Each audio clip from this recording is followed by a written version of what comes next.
وہاں پاکستان کے لیے دعا کرنی چاہیے کہ یہ جو موجودہ حالات ہیں، ان حالات میں تو یہ ملک بچتا ہوا دکھائی نہیں دیتا، کیونکہ حضرت اقدس محمد مصطفیٰ صلی اللہ علیہ وآلہ وسلم کے نام پر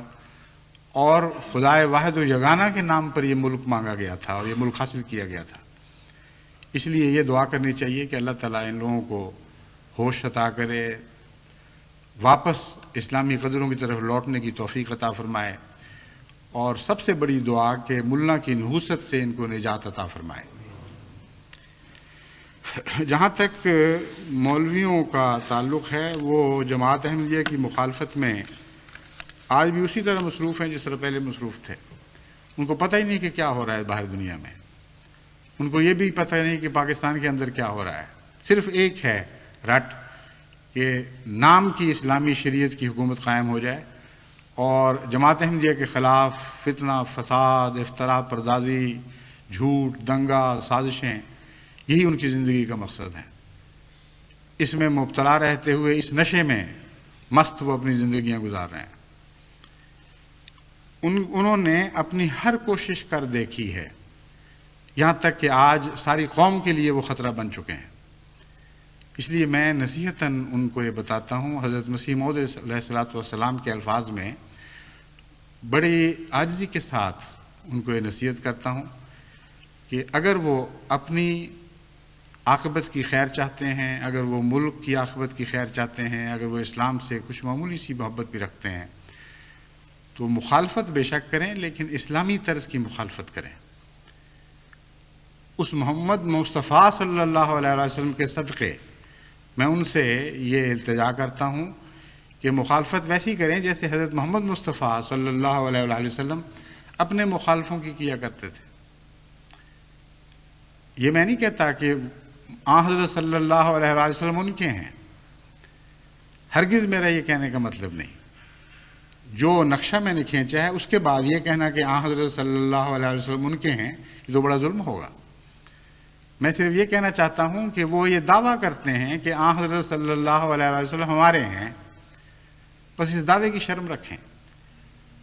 اور مخالفت بھی کرنی ہے تو سنت مصطفیٰ کے مطابق مخالفت کریں، پھر ہمیں کوئی عذر نہیں، پھر خدا کے پاک تقدیر کے حوالے کریں، جو بھی فیصلہ خدا کی تقدیر کرے گی اس پہ ہم راضی ہیں اور ساری دنیا کو اس پہ راضی ہونا پڑے گا۔ حضرت مسیح موعود علیہ الصلوۃ والسلام نے ان مخالفتوں کا ذکر کرتے ہوئے اسی رنگ میں علماء کو کچھ نصیحتیں کی تھیں، کچھ امور کی طرف ان کو متوجہ کیا تھا۔ اس لیے آپ کے الفاظ میں یہ اقتباسات پڑھ کر میں اس آج کے خطبے کو ختم کروں گا۔ حضرت اقدس علیہ الصلوۃ والسلام فرماتے ہیں، خدا تعالیٰ اپنی تائیدات اور اپنے نشانوں کو ابھی ختم نہیں کر چکا، اور اسی کی ذات کی مجھے قسم ہے کہ وہ بس نہیں کرے گا جب تک میری سچائی دنیا پر ظاہر نہ کر دے۔ بس اے تمام لوگوں جو میری آواز سنتے ہو، خدا کا خوف کرو اور حد سے مت بڑھو۔ اگر یہ منصوبہ انسان کا ہوتا تو خدا مجھے ہلاک کر دیتا اور اس تمام کاروبار کا نام و نشان نہ رہتا، مگر تم نے دیکھا ہے کہ کیسی خدا تعالیٰ کی نصرت میرے شامل حال ہو رہی ہے، اور اس قدر نشان نازل ہوئے جو شمار سے خارج ہیں۔ دیکھو کس قدر دشمن ہیں جو میرے ساتھ مباہلہ کر کے ہلاک ہو گئے۔ اے بندگان خدا، کچھ تو سوچو، کیا خدا تعالیٰ جھوٹوں کے ساتھ ایسا معاملہ کیا کرتا ہے؟ پھر فرماتے ہیں، کون جانتا تھا اور کس کے علم میں یہ بات تھی کہ جب میں ایک چھوٹے سے بیج کی طرح بویا گیا اور بعد اس کے ہزاروں پیروں کے نیچے کچلا گیا، اور آندھیاں چلیں اور طوفان آئے اور ایک سیلاب کی طرح جو شور بغاوت میرے اس چھوٹے سے تخم پر پھر گیا، پھر بھی میں ان صدمات سے بچ جاؤں گا۔ یعنی کون جانتا تھا کہ اس سب کے باوجود میں ان صدمات سے بچ جاؤں گا؟ سو وہ تخم خدا کے فضل سے ضائع نہ ہوا، بلکہ بڑھا اور پھولا، اور آج وہ ایک بڑا درخت ہے جس کے سایہ کے نیچے 3 لاکھ انسان آرام کر رہا ہے۔ پھر آخر پر حضور نصیحتاً علماء کو مخاطب کرتے ہوئے فرماتے ہیں، یعنی ان مخالف علماء کو جنہوں نے اپنی زندگیاں احمدیت کو نیست و نابود کرنے کے لیے وقف کر رکھی ہوئی تھیں اور آج بھی کی ہوئی ہیں، میں نصیحتاً للہ مخالف علماء اور ان کے ہم خیال لوگوں کو کہتا ہوں کہ گالیاں دینا اور بدزبانی کرنا طریق شرافت نہیں ہے۔ اگر آپ لوگوں کی یہی طینت ہے تو خیر، آپ کی مرضی، لیکن اگر مجھے آپ لوگ کاذب سمجھتے ہیں تو آپ کو یہ بھی تو اختیار ہے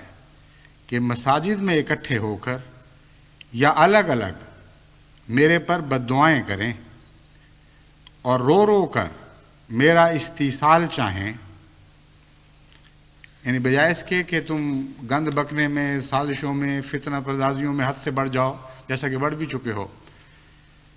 میں تمہیں ایک اور طریق بتاتا ہوں۔ اگر تمہیں خدا پر ایمان ہے اور خدا کی خاطر تم مخالفت کر رہے ہو تو دعاؤں سے کام کیوں نہیں لیتے؟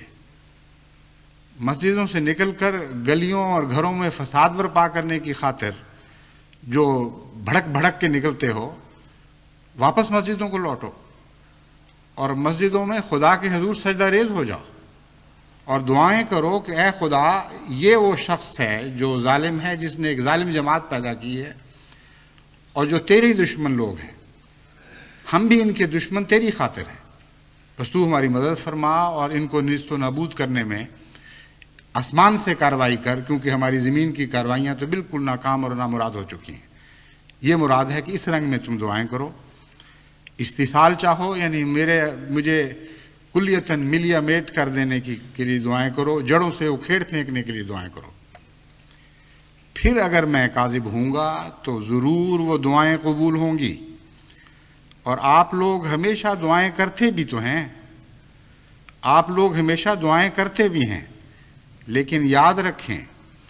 کہ اگر آپ اس قدر دعائیں کریں کہ زبانوں میں زخم پڑ جائیں اور اس قدر رو رو کر سجدوں میں گریں کہ ناک گھس جائیں اور آنسوؤں سے آنکھوں کے حلقے گل جائیں اور پلکیں جھڑ جائیں،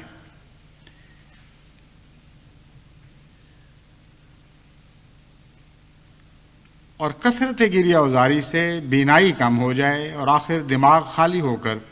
مرگی پڑنے لگے یا مالی خولیا ہو جائے، تب بھی وہ دعائیں سنی نہیں جائیں گی، تب بھی وہ دعائیں سنی نہیں جائیں گی، کیونکہ میں خدا سے آیا ہوں۔ جو شخص میرے پر بد دعا کرے گا وہ بد دعا اسی پر پڑے گی، جو شخص میری نسبت یہ کہتا ہے کہ اس پر لعنت ہو، وہ لعنت اسی کے دل پر پڑتی ہے مگر اس کو خبر نہیں۔ بس یہی ایک طریق رہ گیا ہے۔ علماء کی سرشت کو میں جانتا ہوں، اور باوجود اس کے کہ یہ نصیحت جس طرح حضرت اقدس مسیح موعود علیہ الصلوۃ والسلام نے کامل خلوص سے للہ کی تھی، میں بھی اسی طرح عاجزانہ غلامی کے رنگ میں حضرت مسیح موعود علیہ الصلوۃ والسلام کی پیروی کرتے ہوئے اسی طرح خلوص اور عجز کے ساتھ اور تقویٰ کے ساتھ کر رہا ہوں۔ لیکن جیسا کہ میں نے بیان کیا ہے، ان علماء کی سرشت کو ہم جانتے ہیں، یہ اس طرف متوجہ نہیں ہوں گے